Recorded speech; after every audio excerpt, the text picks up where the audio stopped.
எனக்கும் ஒரு துணை வேணும்ல. கிட்ட பேசுனேன்.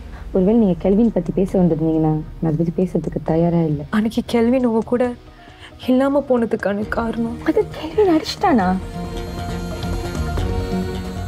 தம்பி நேரி பேரு மதனுக்கு செகண்ட் சான்ஸ் கொடுக்க கூடாது. என் பேபி அவ அம்மா முகத்தை பார்க்கல, அவ அப்பா முகத்தை பார்க்கல. அவரு என்னச்சும் ஜாம்ல மாட்டிக்கிட்டாருன்னா ஏன் நான் கால் பண்ணி எடுக்க மாட்டேங்கிறாரு? உன்ன சாவடிக்கு தாண்டா இங்க வர வச்சோம்.